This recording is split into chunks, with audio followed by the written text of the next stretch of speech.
बिस्मिल्लाहिर्रहमानिर्रहीम। अस्सलाम वालेकुम। उम्मीद है आप सब खैरियत से होंगे। तो हम 26 जून को जो टेस्ट कंडक्ट हुआ था उसके हम 2 पार्ट कर चुके हैं, जिसमें इंग्लिश कवर हो गया है और मैथ्स का पार्ट 2 हो गया। लेकिन अब मैथ की वर्ड प्रॉब्लम्स रहते हैं जिसके 10 मार्क्स हैं और हम शुरू कर लेते हैं। ये 26 जून का जो टेस्ट कंडक्ट हुआ था हम वो सॉल्व कर रहे हैं। ठीक है, तो फर्स्ट MCQs है हमारा। The reduction in the actual price of an object is called. Actual price के अंदर जो भी कमी होती है उसे क्या कहते हैं? टैक्स कहते हैं, डिस्काउंट कहते हैं, इन्फ्लेशन कहते हैं या इंटरेस्ट कहते हैं। सो इसका ऑप्शन बी करेक्ट है, उसे डिस्काउंट कहते हैं। रिडक्शन इन एक्चुअल प्राइस के अंदर जो कमी होती है उसे डिस्काउंट कहते हैं। 52 पर है, a line segment whose end points lies on the circle is.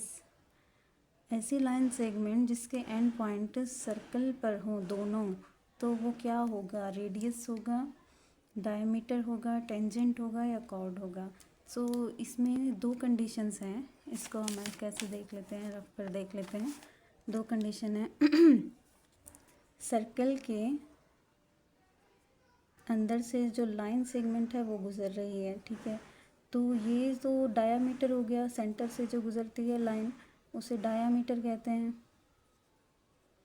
लेकिन इसमें ये क्लियर नहीं है कि सेंटर से जो लाइन गुज़र रही है, जो सर्कल के दोनों साइड्स को टच कर रही है, सेंटर से गुजरी है।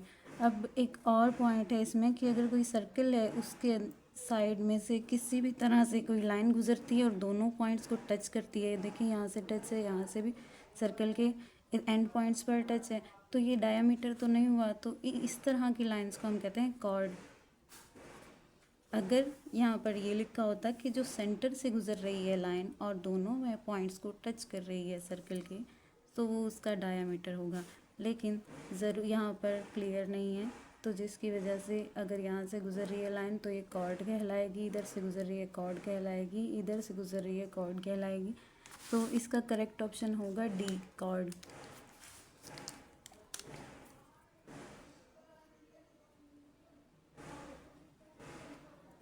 थर्ड है 53 पर, a visual representation of frequency distribution is. Frequency distribution की विजुअल रिप्रेजेंटेशन करते हैं हम लाइन चार्ट से, पाई से, हिस्टोग्राम से या टेली चार्ट से। तो इसका करेक्ट ऑप्शन सी, हिस्टोग्राम से करते हैं। अब 54 पर है, if the line divides angles into 2 parts then it is called. अगर कोई भी लाइन डिवाइड कर रही है किसी एंगल को 2 पार्ट्स में, तो उसे क्या कहेंगे? कोई भी एंगल है उसके 2 पार्ट्स में डिवाइड कर रही है लाइन, तो उसको कहेंगे bisector of an angle. A correct है। एंगल को बाइसेक्ट कर रही है, एंगल को तोड़ रही है 2 एंगल्स में। उसके बाद 55 पर, if 2 angles of a triangle are congruent then the opposite angle to them is. अगर ट्राइंगल के 2 एंगल इक्वल हैं तो थर्ड एंगल क्या होगा? ऑप्शन ए अनइक्वल होगा, बी परपेंडिकुलर, सी कॉन्ग्रुएंट और डी पैरेलल। तो इसमें भी एक कंडीशन आती है कि अगर 2 एंगल इक्विलेटरल ट्राइंगल है, इक्विलेटरल ट्राइंगल ऐसा ट्राइंगल होता है जिसके तीनों साइड्स इक्वल होती हैं। मतलब ट्राइंगल की ऑल साइड्स का सम क्या होता है? 160 डिग्री होता है, सॉरी 180 डिग्री होता है। अगर 60 का एंगल है वन साइड, दूसरी साइड भी 60 का एंगल है, तीसरी साइड भी 60 का एंगल है।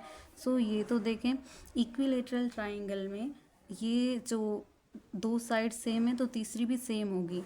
लेकिन इधर 2 angle of triangle are congruent, मतलब 2 एंगल सेम है, थर्ड क्या होगी? और ये कंडीशन सिर्फ इक्विलेटरल ट्राइंगल के लिए है कि तीनों एंगल्स ट्राइंगल के बराबर होते हैं। इसके अंदर ऑप्शन क्या होगा? थर्ड जो है साइड वो अनइक्वल होगी। फ़र्ज़ करें अगर फॉर एग्जांपल ट्राइंगल की 2 साइड 70 डिग्री की हैं, ठीक है, और थर्ड साइड पता नहीं क्या है, वो एक्स है। सो 70 70 कितने हो जाएंगे? 140 फिर फिर हम 180 के लिए इसमें कितने प्लस करें, 40 प्लस करेंगे। सो ये जो थर्ड एंगल है ये सेम नहीं है, और मोस्टली ऐसा ही होता है, सिर्फ इक्विलेटरल ट्राइंगल में तीनों साइड्स ट्राइंगल की सेम होती हैं। उसके अलावा अगर ऑप्शन में इसमें पूछ रहा है कि अगर दो साइड सेम है तो थर्ड क्या होगी, थर्ड अनइक्वल होगी। 56 the points of concurrence of the 3 altitudes of triangle.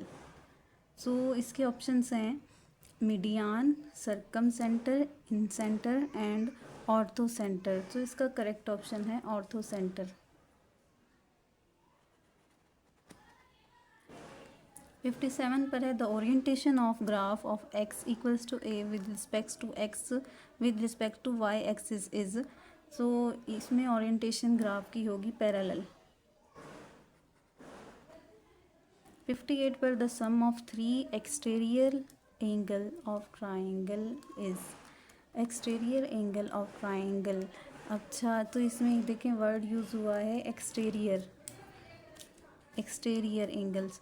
इससे पिछले टेस्ट में हुआ था interior angles of hexa angle, इस तरह का कोई था। तो इंटीरियर और एक्सटीरियर भी समझ लेते हैं। देखें अगर कोई ट्राइंगल है, इसके अंदर वाले साइड जो एंगल बन रहे हैं वो इंटीरियर हैं, ठीक है। अगर ये मैं 60 ही कर रही हूँ, ये भी 60 कर रही हूँ, ये भी 60 कर रही हूँ, सो ये अंदर जो इंटीरियर एंगल्स हैं इनका सम क्या हो रहा है 180। लेकिन यहाँ पर क्या पूछ रहा है exterior angles. Exterior angles means ये वाला एंगल, इधर ये वाला एंगल और इधर ये वाला। अभी इंटीरियर और एक्सटीरियर का सम होना चाहिए 180। ये 60 है तो बाहर एंगल क्या होना चाहिए 120, और ये 60 है तो बाहर एंगल 120, सेम इधर 120। सो एक्सटीरियर एंगल्स क्या हुआ 120 120 120, टोटल कितना हो गया 360। ये तो हमने इक्विलेटरल ट्रायंगल लिया है, इक्वल होगा 360 के, इक्विलेटरल ट्रायंगल लिया है सॉरी। सो इक्विलेटरल ट्रायंगल में हमें सिंपल मिल गया, लेकिन अगर कोई दूसरा ट्रायंगल भी है तो उसके एक्सटीरियर, ये जो बाहर वाले एंगल्स होते हैं इनको कहते हैं एक्सटीरियर एंगल्स, उनका सम होता है 360 डिग्री। इंटीरियर जो एंगल्स होते हैं उनका होता है 180, और एक्सटीरियर जो होते हैं उनको सम होता है 160, ओ सॉरी 360 एक्सटीरियर। सो इसका करेक्ट ऑप्शन क्या होगा डी।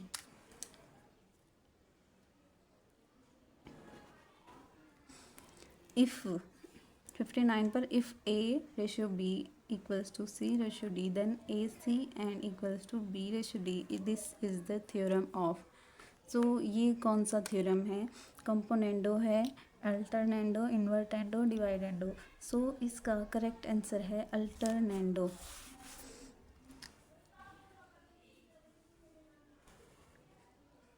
अल्टरनेंडो थ्योरम क्या है, अल्टरनेंडो थ्योरम में अगर ये देखें A रेशियो B है यहाँ पर, ठीक है, अगर ये A रेशियो B है सो इसको हम लिख सकते हैं A divided by B equals to C divided by D। लेकिन जो अल्टरनेंडो थ्योरम है उसमें क्या होगा, A डिवाइड होगा C से और B डिवाइड होगा D से। क्या हुआ, ये जो साइड्स हैं ये चेंज हो गई, सो ये है अल्टरनेंडो थ्योरम। सो उसके बाद लास्ट पर आ जाते हैं इफ़